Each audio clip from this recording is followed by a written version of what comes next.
it's time we talk about notebooks.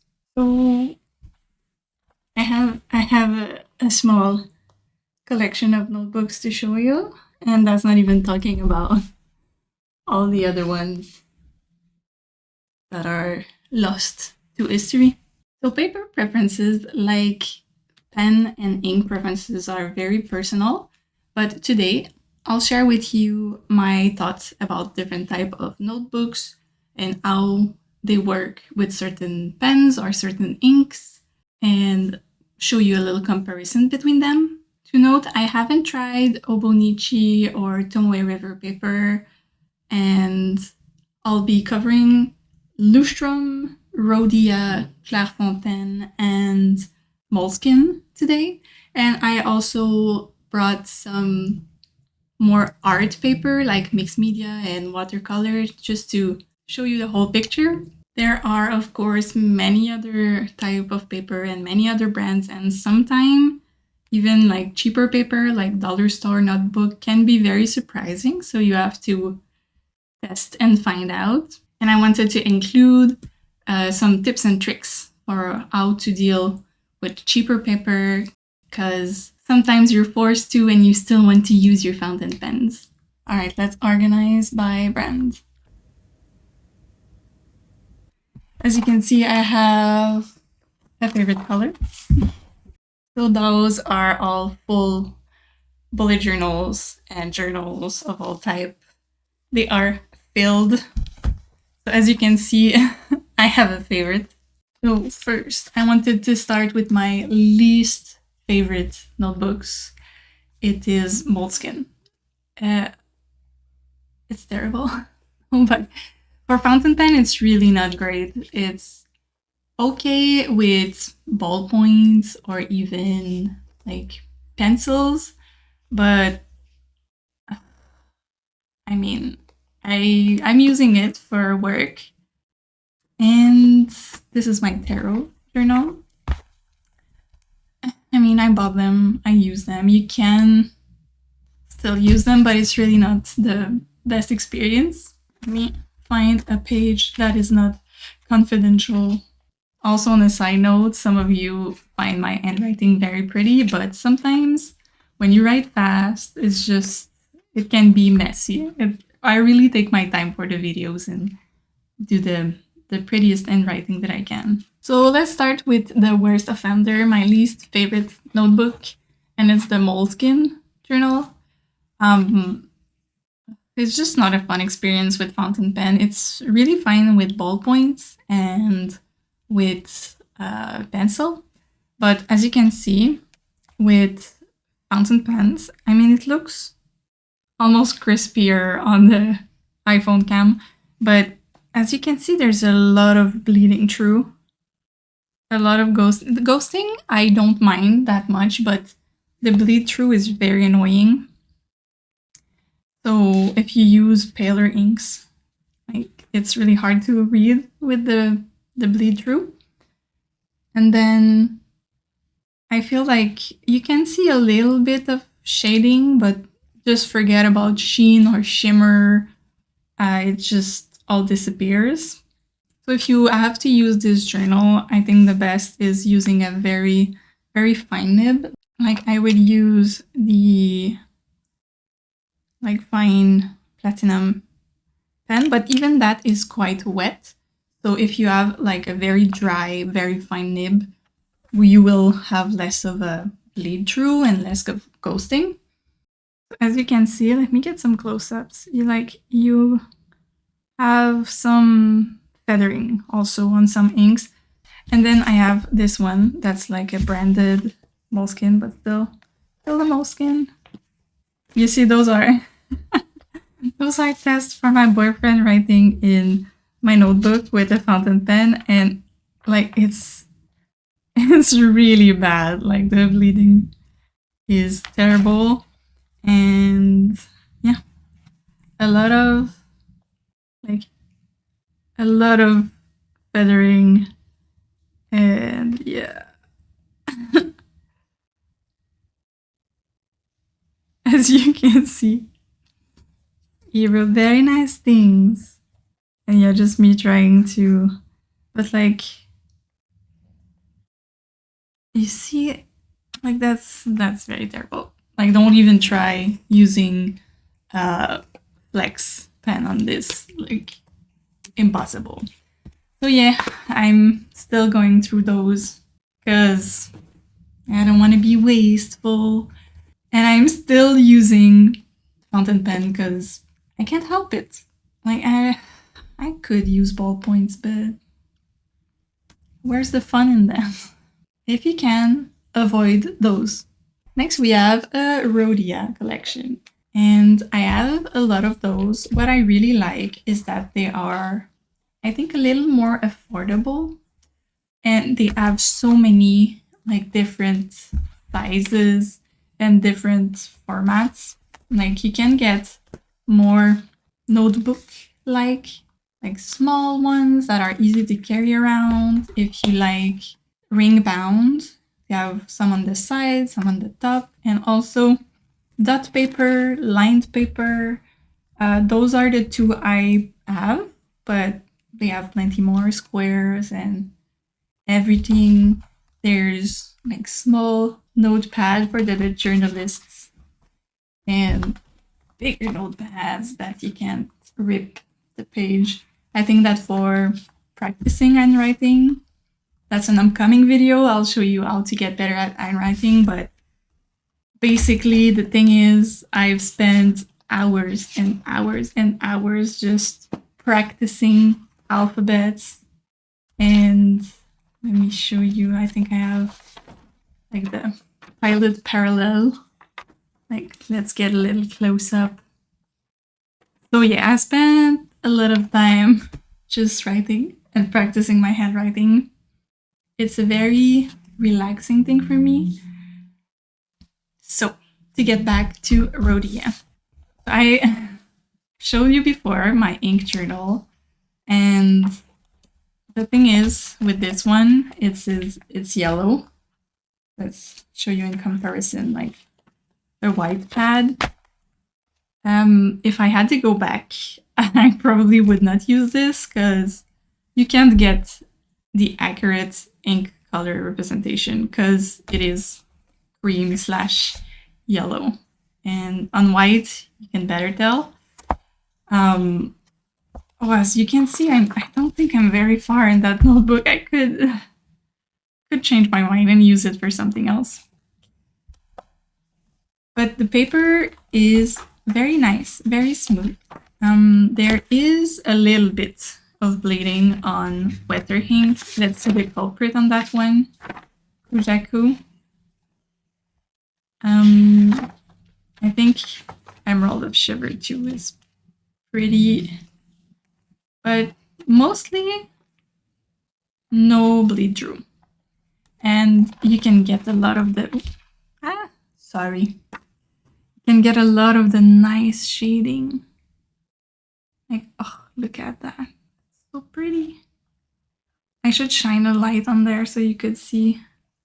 Is there? Yeah, you can see the little sheen, but I'm not sure it's gonna show on camera. Oh, yeah, you see it there on the like bigger. You can notice.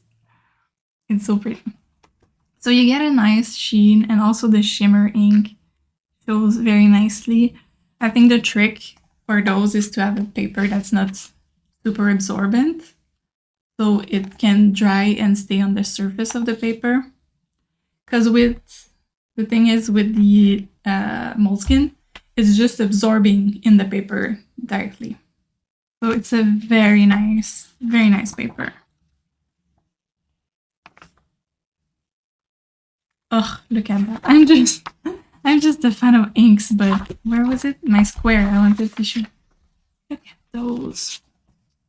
Look at those. See how vibrant that is? Anyways. So yeah, you can get a little journal shaped one, but I've used those so often when I reviewed theater. Little swatches, always doing little swatches. I'm gonna do a video about inks too, and that is a Noodler ink, and it was a nightmare. It never dries.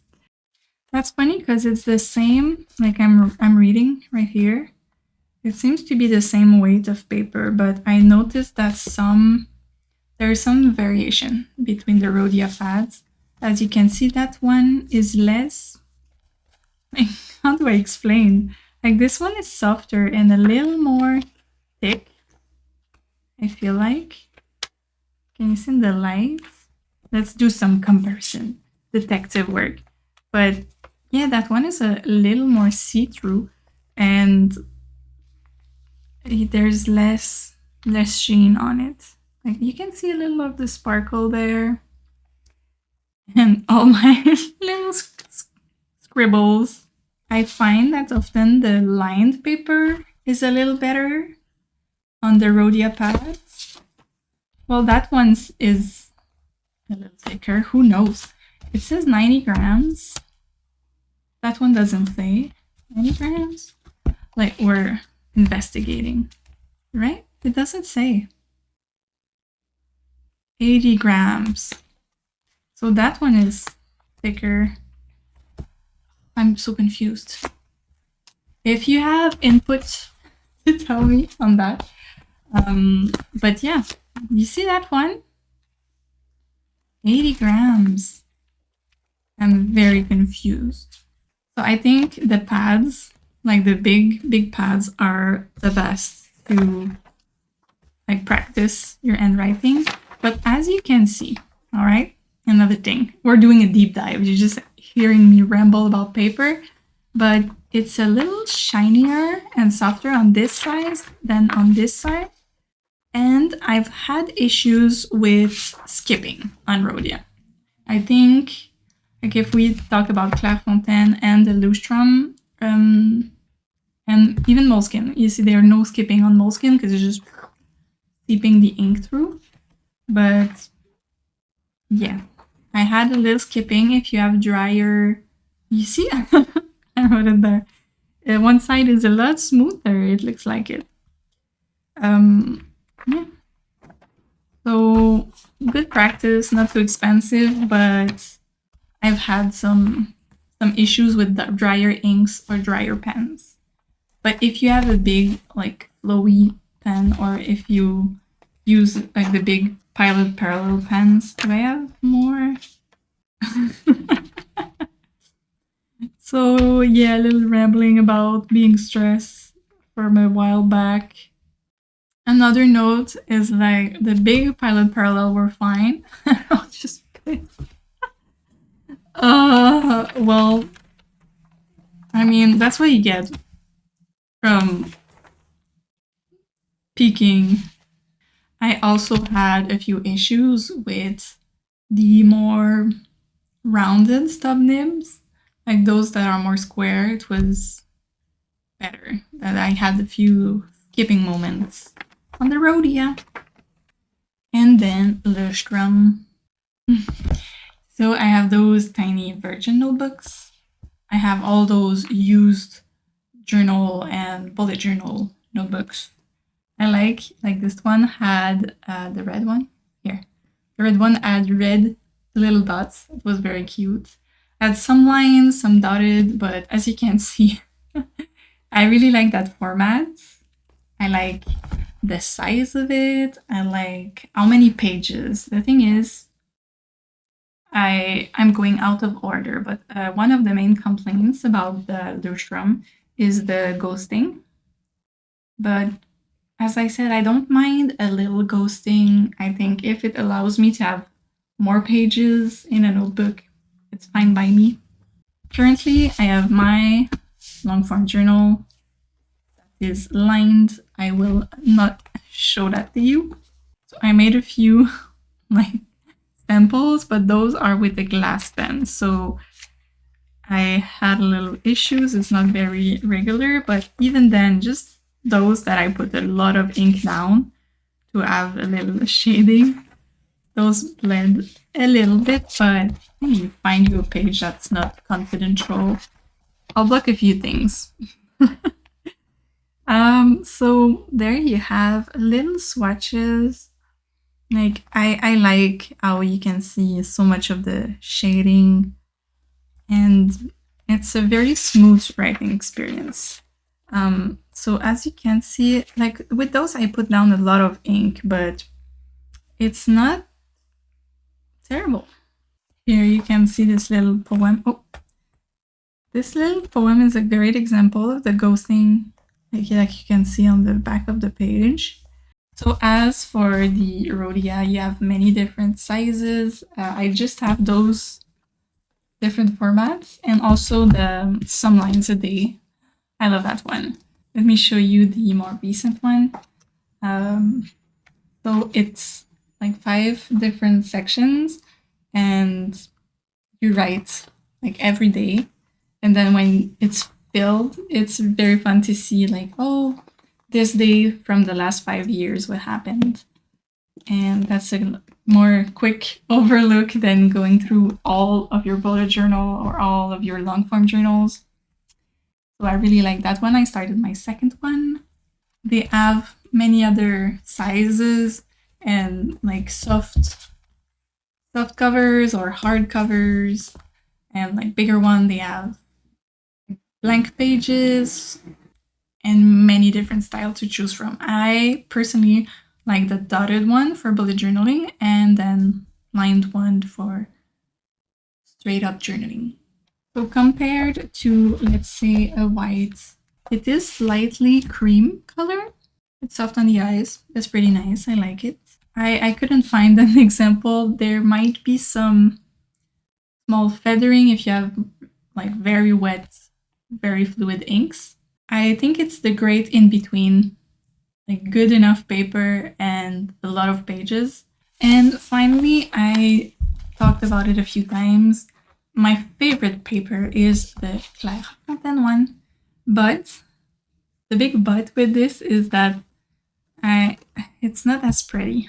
Like I really like the little elastic, the hardcover. I find they're very cute. And I got that one lately that's more plain. It's still, oh, there are my stickers. I was looking for them. So yeah, I haven't used it yet, but I have those purple ones that I use for swatches and everything. Very smooth, very white. I think that's one of the paper that will get you the most like shading. Look at that one. How many lists of ink do you have? I have so many of them. Oh, I don't have this ink anymore. It was one of my favorites. Violet 4001. Such a nice and vibrant purple. Like, look at these. Look at this. The nice sheen, the nice shading. Like, how many time do you spend just writing your color names?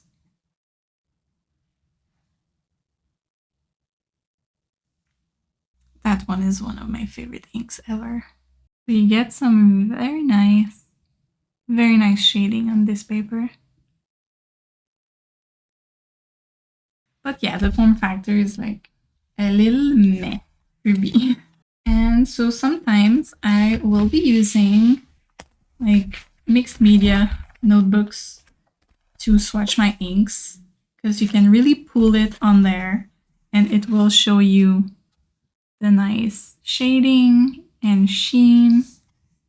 And yeah, if I were to drop that much ink on a notebook, it would probably bleed through. Oh, look at that. I never get that sheen on regular paper. That's the saddest thing. But yeah, so I did my little swatches right there. And look at those shimmers. Isn't that pretty? I love Emerald de Shivar, but it's a tricky ink, I feel. It often feathers and it's too much for a lot of my pens. But yeah, those are really some of my favorites. When you can see another color peeking through, like it's turquoise, but there's a little bit of lavender. It's so pretty. Or watercolor paper can be good for that too, because like I said, it's, can you see I showed you earlier that ink that I was saying it never dries, never. But look at that. It bled through the mixed media paper. Like none of them. Like there's not even roasting. See? Little bleeding of the cactus eel. So the troubleshooting rules are quite simple. If you have very absorbent, like fine paper, and you find that the ink just seeps through the paper, get the finest nib you can get or the driest one. I like Lamy often for that. It's quite a dry pen.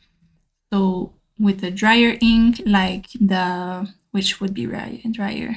I think that I have some Faber-Castell cartridges that would be quite dry. Which ink are dry? I think of it, I don't have a lot of them that are on the drier side. The Kaweco are quite dry too, the inks. The Lamy are medium, I would say. And so the drier the pen and the drier the ink, it's great for printer paper or, like I said, the Moleskine. And then it's really like for Rhodia that might skip, then you want to go with a weather ink and a weather pen. It's a soft line to navigate and try combos and try different inks and really try different combos. For Leuchtturm, I would say that you can't really go with super flexy nibs and like deposit a lot of ink on there because it will eventually seep through. So in conclusion, yes, sometimes you don't get to choose the paper you're gonna write on, and for like certain planners or agendas, like you get your school agenda and there's nothing you can do about it. It's just crappy paper. But in those cases, you can try and tweak a little bit with your pen and your ink, but sometimes you just gotta deal with it. I mean, I'm still using like my Moleskine, even though it just goes straight through the page. So if you have any tips, any combos of like the driest, finest pen that you use on printer paper or other like bad paper, I'd love to know them. Please leave them in the comments. And another thing I'd like to know is how many Virgin notebooks do you have at the moment? I think I'm pretty good. I mean, I just have those 4. Just 4 notebooks that are empty.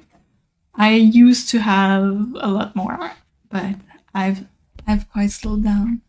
So I hope you enjoyed this casual little chat about papers and notebook, and I'll see you in the next one. Bye.